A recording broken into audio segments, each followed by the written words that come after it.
Nous sommes obligés d'admettre que la souffrance est un problème qui nous afflige depuis l'aube des temps.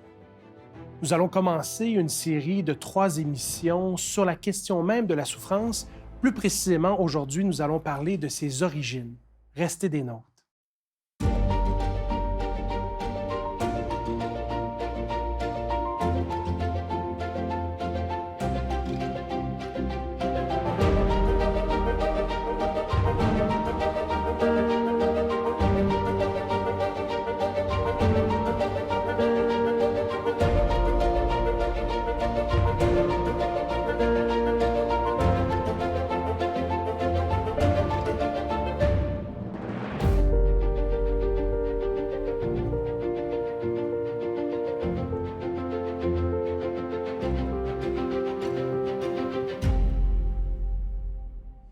J'aimerais vous souhaiter la bienvenue à l'émission Il est écrit.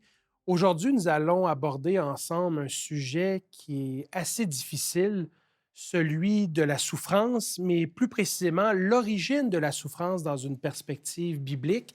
Et j'ai avec moi à l'émission comme invité le pasteur Claude Trépanier pour discuter de ce sujet qui n'est pas toujours facile à aborder.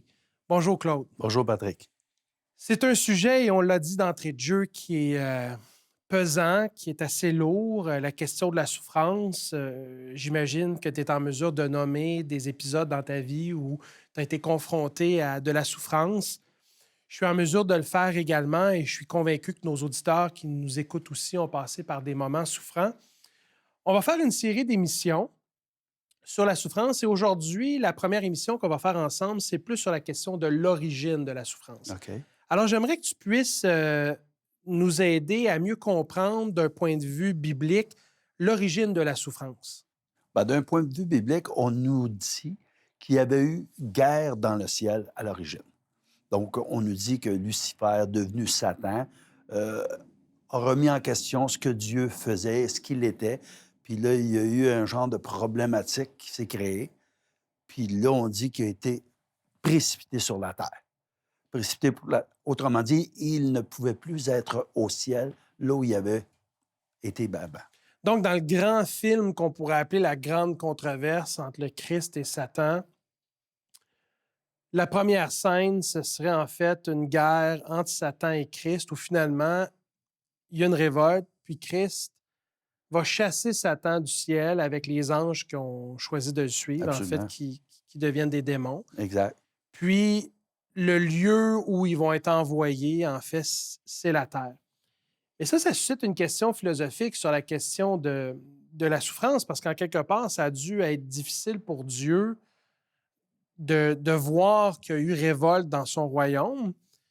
Puis je me place, puis je sais qu'on ne devrait pas faire ça, à la place de Dieu en me disant, bien, si un de mes anges se serait révolté contre moi, bien, j'aurais peut-être essayé de tuer le poussin dans l'œuf, comme on dit. Donc, de l'anéantir, de détruire immédiatement. De ton point de vue, pourquoi est-ce que Dieu n'a pas mis fin à cette révolte-là, sachant qu'il y avait possibilité de d'autres conséquences, et on va en parler ensemble? Je pourrais seulement dire, parce que Dieu est amour, mais je vais aller plus loin que ça. Dieu nous a créés libres de choisir entre le bien et le mal. Maintenant, entre ce que Dieu nous offre puis ce que, justement, Satan nous offre. Là, aujourd'hui, on se dit, s'il avait tué, comme tu disais, le poussin dans l'œuf, finalement, tous les autres qui auraient été là auraient dit, on est mieux de se tenir tranquille, puis si on fait faux bon, on va finir comme Lucifer. Donc, en fait, même au niveau des anges, eux aussi ont été confrontés avec un choix de rester avec Dieu ou de se révolter contre Dieu. Puis si Dieu avait adopté la ligne dure, c'est-à-dire de détruire Satan et les anges qui ont choisi de se révolter contre lui au moment de la révolte, bien assurément, les anges qui auraient resté avec Dieu, possiblement qu'ils l'auraient fait par crainte de Dieu plutôt que par amour pour Dieu. Exactement. Et Dieu ne veut pas ça. Dieu veut qu'on l'aime, puis il veut qu'on le respecte, puis il veut qu'on soit avec lui parce qu'on veut être avec lui, pas parce qu'on a peur des conséquences qui nous emmèneraient à être détruits par Dieu si on ne dit pas comme Dieu dit. Parce que l'enjeu, quand on parle de l'origine de la souffrance, moi, ce qui m'inquiète, c'est que pas tous, mais certaines personnes avec qui j'ai l'opportunité de parler de la souffrance en lien avec la Bible, c'est que j'ai l'impression que tout de suite, on a une mauvaise opinion de Dieu. Donc, on met la souffrance dans l'équation, puis on met ça sur le dos de Dieu parce que Dieu a le dos large de toute Ouais. façon. Dans ce contexte-là, d'entrée de jeu, on voit que Dieu veut conserver sa réputation et s'assurer que tous ceux qui apprennent à le connaître ou qui désirent être en relation avec lui, dans ce cas-ci les anges, Mhm. le font par choix et par amour pour lui et non pas par peur d'être détruits ou anéantis ou punis. Et ça, je trouve ça intéressant. Alors là, le conflit se déplace du ciel à la terre et qu'est-ce qui se passe? Ben là, comme tu dis, il se déplace du ciel à la terre. On se retrouve dans Genèse, le Jardin d'Éden, le fameux Jardin d'Éden, là où il y a Adam et Ève.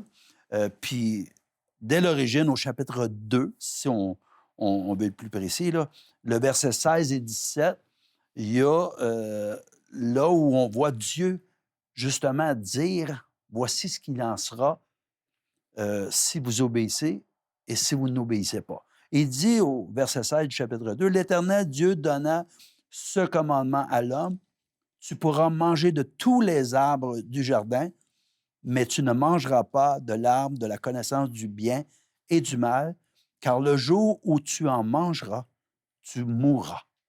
Mais moi, quand je lis ce verset-là, ce qui me saute aux yeux, c'est de dire, Dieu est au courant qu'il y a un problème dans son royaume. Le mal est apparu Mhm. suite à la révolte Absolument. de Satan et des anges qui deviennent les démons. Lucifer est précipité sur la terre. Exactement. Et Dieu, parce qu'il est amour, va agir de la façon suivante. Il va aller prévenir Adam et Ève, leur dire, écoutez, il y a un enjeu, il y a une problématique, mais par amour pour vous, je vous avise. Et au-delà de vous aviser, je vous donne une consigne qui va au-delà d'une consigne. En fait, je vous donne un commandement de ne pas faire cette chose, de ne pas poser ce geste, parce que si vous posez ce geste, vous allez entraîner l'humanité dans des conséquences épouvantables. Absolument. Absolument. Puis, en fin de compte, ce qu'il est en train de leur dire, c'est que il y a conséquences si vous désobéissez, mais si vous ne désobéissez pas, il va y avoir conséquences positives.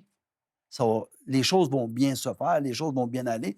C'est eux, parce que Dieu les aime puis qu'il leur laisse le choix, c'est eux qui décident de désobéir.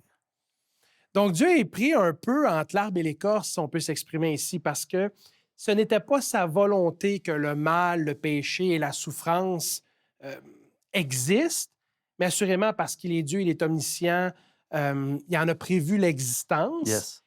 Et parce qu'il en a prévu l'existence, il a également prévu une porte de sortie. Et dans ce cas-ci, il a donné le libre choix aux anges de rester avec lui ou de se révolter avec les Exact. conséquences qui s'en suivent. Puis il a donné également à Adam et Ève, les représentants de l'humanité, nos ancêtres, la même opportunité décisionnelle Yes. de rester Ouais. avec lui et de ne pas faire l'expérience du péché, de la mort et de la souffrance. Mais malheureusement, Adam et Ève prennent une mauvaise décision. Et de ton point de vue, quelles sont les conséquences qui s'en suivent? Ben, quand Dieu leur dit « le jour où vous en mangerez, vous mourrez », ben, finalement, le texte nous montre dans la parole que après qu'ils aient mangé le fruit, ils se sont sentis mal, puis ils ont été se cacher. Puis Dieu savait où ils étaient, mais Dieu leur demande même « Où êtes-vous? » Où êtes-vous? Pourquoi? Parce que Dieu veut reprendre contact avec eux. Il voit qu'ils se sauvent de lui, qui se sentent mal par rapport à la désobéissance. Puis que là, finalement, il dit « Hey, qu'est-ce que je peux faire? Je vais aller vers eux autres. » Dieu a toujours voulu venir vers nous pour nous donner de savoir que lui, il nous aime puis qu'il veut le meilleur pour nous. On va parler dans les 2 autres émissions qu'on va faire ensemble de la souffrance du personnage biblique de Job. Oui. On va parler aussi de toute la question de la souffrance qui nous permet une croissance personnelle. Mais ce que je trouve intéressant, et plus on discute ensemble, plus ce qui me vient à l'esprit, c'est de dire, c'est vraiment le caractère de Dieu qui est attaqué ici, en fait, parce que souvent, on entend dans nos conversations, Pourquoi Dieu m'a fait ça? Comment se fait-il que ça m'arrive? Si Dieu est bon et si Dieu est amour, pourquoi toute cette souffrance? Puis au final, on voit, même dans le récit biblique de l'origine de la souffrance, on voit que l'amour de Dieu est manifeste dans le choix qu'il laisse aux anges. On voit l'amour de Dieu qui est manifeste dans le choix qu'il laisse à Adam et Ève et à l'humanité. Puis au final, on se retrouve quand même aujourd'hui avec ces questions de dire, ben, pourquoi Dieu est perçu comme un Dieu punitif? Ben, si je peux répondre à ça, c'est qu'à un moment donné, les gens ils aiment mettre le blâme sur l'autre. Et ça m'est arrivé à un moment donné où j'ai eu à faire face à cette question-là, où un monsieur avec son épouse au restaurant, et là, moi, je suis à côté d'eux, j'étais avec mon ordinateur, puis je demande, moi, si je peux connecter mon ordinateur, qui est la prise de courant est en arrière de sa chaise. Il dit, oui. Puis là, il me dit, vous êtes un étudiant? Je lui dis, si on veut, je suis en train d'étudier la théologie. Je veux dire, par rapport à la Bible, j'ai dit oui. Il me dit, comment est-ce que au 21e siècle, un homme comme vous peut croire que la Bible, la parole de Dieu, Dieu, tout ça existe et vraiment quelque chose qu'on peut compter sur cette réalité-là, avec tout ce qui se passe autour de nous, les enfants qui sont violés, les femmes qui sont battues, les gens qui ont des guerres entre eux autres et tout. Je dis, monsieur, Dieu, si on veut, il n'existe pas. C'est nous qui l'avons fabriqué. Puis finalement, parce que Dieu n'est plus là, je vais vous poser la question, est-ce qu'il va y avoir des guerres pareilles? Est-ce qu'il va y avoir des enfants qui vont être violés? Puis sa femme était avec lui, puis elle lui dit, hey, réponds-y donc, réponds-y donc. Et le monsieur de me dire, oui, il y aurait pareil des guerres. Il y aurait pareil des violences. Vous avez bien raison.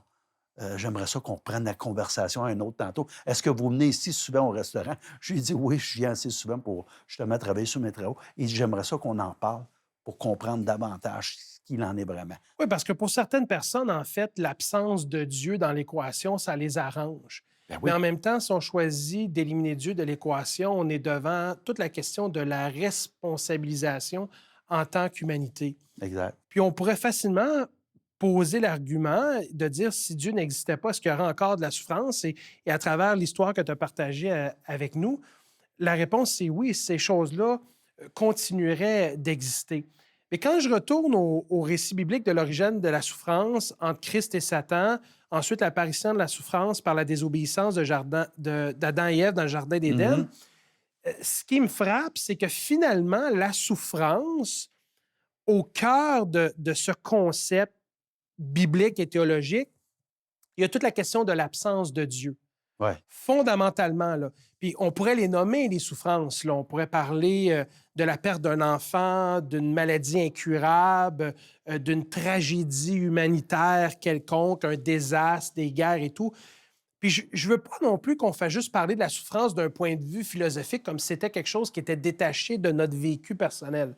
Parce que, comme toi, j'ai eu des moments de souffrance intense, puis on a déjà eu la chance d'en discuter ensemble. Mais je me dis que quand que je regarde au cœur de tout ça, ce qui me semble ressortir, c'est que finalement, la souffrance, c'est l'absence profonde de Dieu.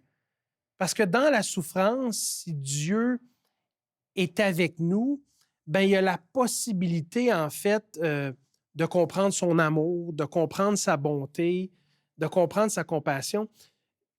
Je ne sais pas si c'est une opinion que tu partages ou une conviction que tu partages sur ce sujet-là. Ben, ce que tu dis, c'est qu'on ressent on ressent son absence, si on veut, par rapport à la souffrance dans laquelle on est. Euh, c'est pour ça que c'est important, pour moi, les gars, c'est important d'apprendre à connaître Dieu et d'apprendre à compter sur Dieu. Parce que la souffrance, tu l'as vécu, je l'ai vécu, puis il n'y a personne sur cette terre qui ne l'a pas vécu. Mais Dieu est là et il est là pour nous expliquer que la souffrance, ce n'est pas lui qui l'a apportée. Mais ça me fait penser ça, à l'histoire qu'on trouve dans Jean chapitre 9, et on peut aller la voir ensemble, l'Évangile de Jean chapitre 9, les versets 1 à 3. parce que c'est un réflexe qu'on peut avoir, et moi, je l'ai déjà eu, c'est quand même particulier. Là, je me considère comme un chrétien très engagé Mhm. dans ma relation avec Christ. Puis j'ai déjà mis sur le dos de Dieu des injustices, me dire, mais pourquoi moi?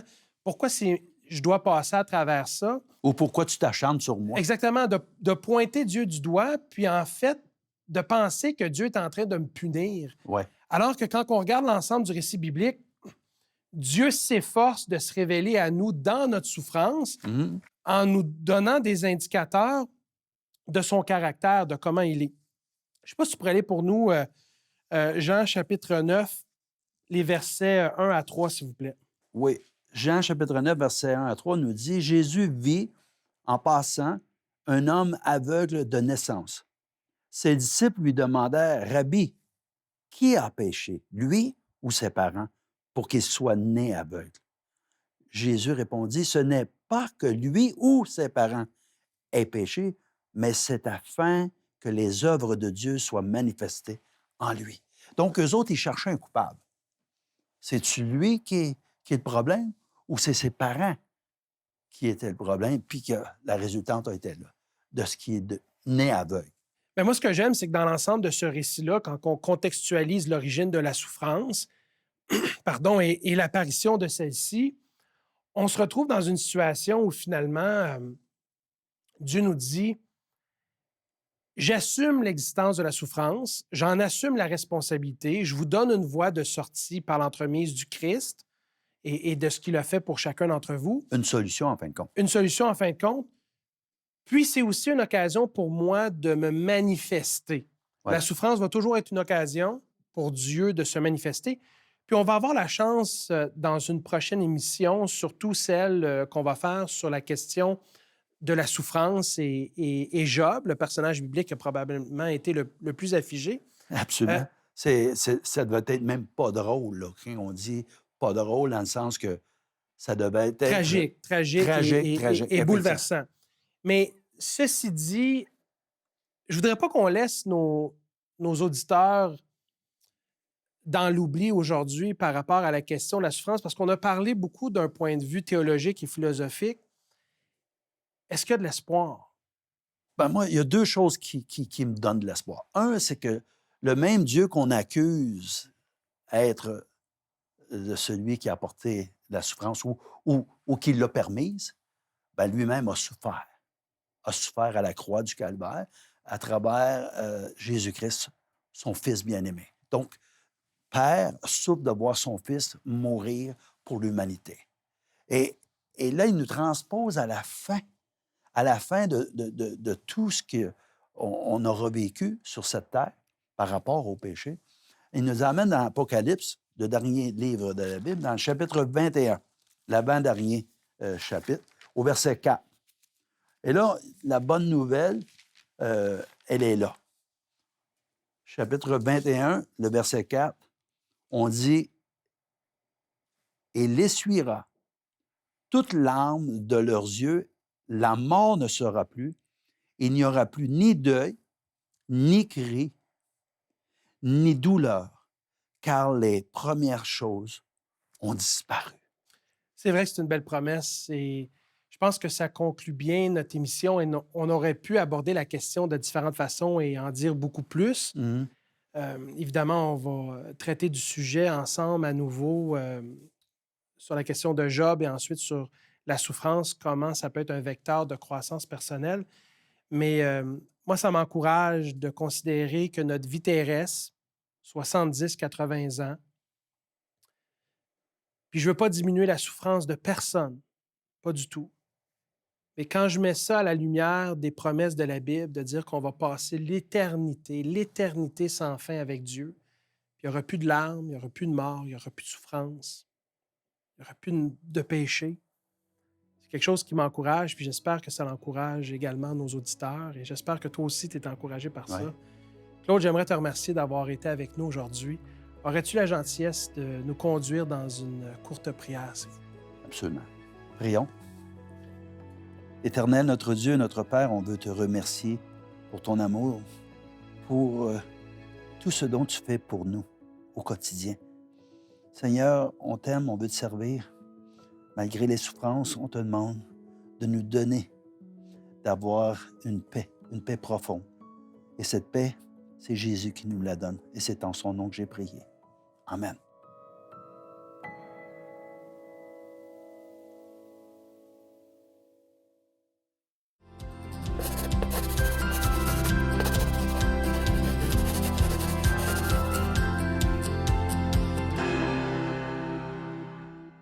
Bonjour Alberto. Bonjour Lydia. Alors aujourd'hui, on a abordé un sujet qui touche tout le monde finalement, Ouais, la mais qui est souffrance. parfois difficile.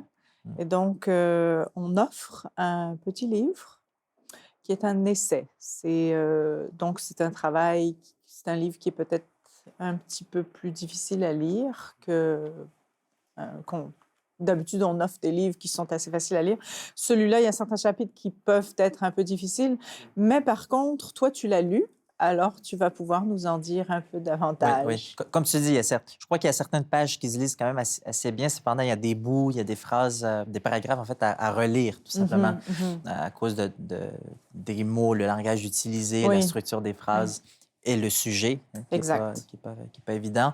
C'est ça, le livre qui a pour titre L'énigme de la souffrance nous présente, a pour but de nous présenter d'un point de vue certainement biblique, mais aussi un aspect philosophique. Qui va se promener tout au long du livre. Il va nous présenter l'origine du mal, en fait, du point de vue biblique. Il va nous parler justement également de l'histoire de Job. Oui. Il y aura un chapitre qui va être justement parler de plusieurs types au genre de souffrance, justement. Souffrance utile, souffrance qu'il appelle scandaleuse, qui traite surtout pourquoi les enfants souffrent finalement. Puis il y a aussi un chapitre sur la souffrance de Christ.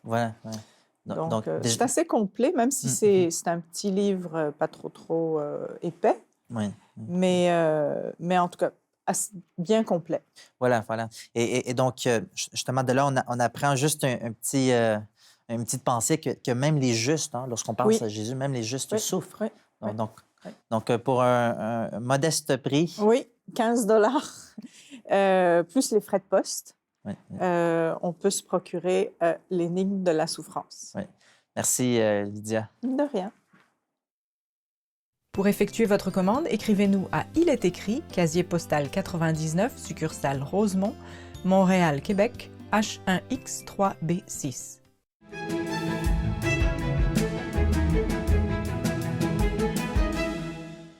Donc, Lydia, aujourd'hui, on a une question d'une auditrice, Lucie, qui nous écrit en posant cette question. Je voudrais savoir s'il y a des cas où Dieu ne peut plus pardonner ou il n'accorde plus sa grâce à certains pécheurs qui ont connu sa grâce. OK. Et cette question était attachée justement à cette question très reconnue concernant le péché ou la blasphème contre le Saint-Esprit. Je voudrais dire que malheureusement, en cause du temps, on ne pourra pas prendre le temps de le développer. C'est une grosse question, ça. Voilà. Aujourd'hui, donc, les gens peuvent y aller sur notre site Internet, questions à vos réponses, dans lesquelles ils vont pouvoir trouver un document qui va développer cette question. Ceux et celles qui n'ont pas accès à Internet peuvent nous contacter par téléphone. On pourra... Oui, on leur enverra une copie. Voilà. Donc, la question, est-ce qu'à un moment donné, dans notre expérience chrétienne, Dieu nous pardonne plus, nous accorde plus sa grâce? Ben, écoute, moi, ce que je peux dire à Lucie, d'abord, je peux lui donner un verset qui va peut-être la mettre sur la piste. Alors, le verset auquel je pense se trouve dans la première épître de Jean au verset 9, premier chapitre 1, verset 9, et le verset dit ceci: « Si nous confessons nos péchés, il est fidèle et juste pour nous les pardonner et pour nous purifier de toute iniquité. » Donc, en principe, si on demande le pardon, nos péchés seront pardonnés. Il faut demander le pardon. Voilà. Et le même verset nous enseigne également que le seul péché qui ne peut pas être pardonné, c'est celui qu'on ne confesse pas. Exactement. Qu'on ne présente pas devant Dieu. C'est très important de demander le pardon. Voilà. Donc, c'est très encourageant comme verset. Exact, oui, tout à fait. On peut se présenter devant Dieu maintes fois et demander pardon d'un cœur sincère, C'est ça. un cœur honnête Mhm. et on obtiendra justement Le pardon. le pardon. Et le texte dit qu'il est fidèle et il est juste, Juste pour nous les pour pardonner. nous les pardonner. Et non seulement nous pardonner, mais aller au-delà, Exact. nous nettoyer de toute C'est ça, impureté. c'est ça. Justement. C'est ça. Non, c'est un très beau verset. Voilà, donc on remercie Lucie pour Sa sa belle question. oui. Et puis nous, on se dit à À la la prochaine prochaine. fois.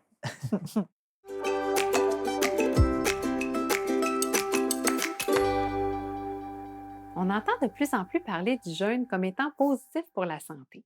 Est-ce que ça l'est vraiment? Depuis une dizaine d'années, le jeûne a été le sujet de plusieurs études. Les résultats sont encore un peu controversés, mais semble y avoir des bénéfices. Un médecin de l'Institut de cardiologie de Montréal, le docteur Martin Junot, le recommande d'ailleurs à certains de ses patients. Ils sont d'abord évalués par une nutritionniste et bien suivis. Jeûner, vous l'avez compris, c'est se priver de nourriture pendant une certaine période. Le principe est que lorsque le corps n'obtient plus de glucides comme énergie, va chercher dans les graisses l'énergie mise en réserve dont il a besoin. Le jeûne peut faire perdre du poids, surtout au début, améliorer le diabète et même l'éviter, abaisser la pression artérielle, réduire la production de radicaux libres, cette molécule qui accélère le vieillissement de la peau et favorise de nombreuses maladies comme le cancer, les maladies cardiovasculaires et des maladies dégénératives comme l'Alzheimer.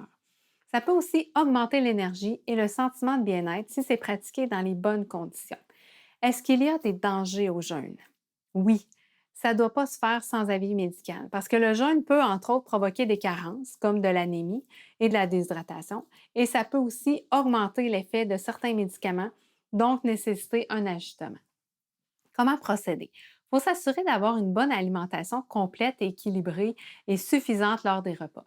Le docteur Junot recommande à tous ses patients le régime végétarien ou méditerranéen comme alimentation de choix.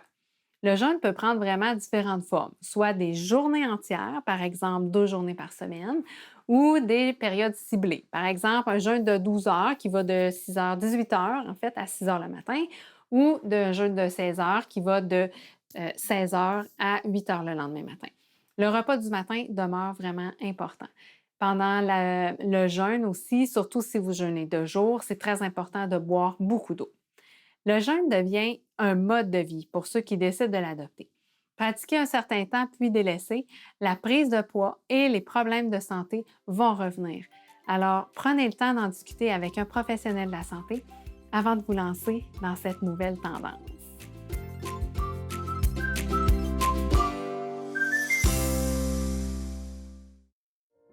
J'aimerais vous remercier d'avoir été des nôtres à l'émission aujourd'hui et j'aimerais vous encourager à être des nôtres pour une prochaine émission sur le thème de la souffrance où, avec notre invité, le pasteur Claude Trépanier, nous allons parler de la souffrance du personnage biblique de Job. En même temps, nous avons d'autres émissions sur notre site web qui pourraient vous intéresser au www.ilétécrit.tv. Abonnez-vous également à notre page Facebook et soyez des nôtres sur YouTube également. Mais n'oubliez pas, il est écrit, l'homme ne vivra pas de pain seulement, mais de toute parole qui sort de la bouche de Dieu.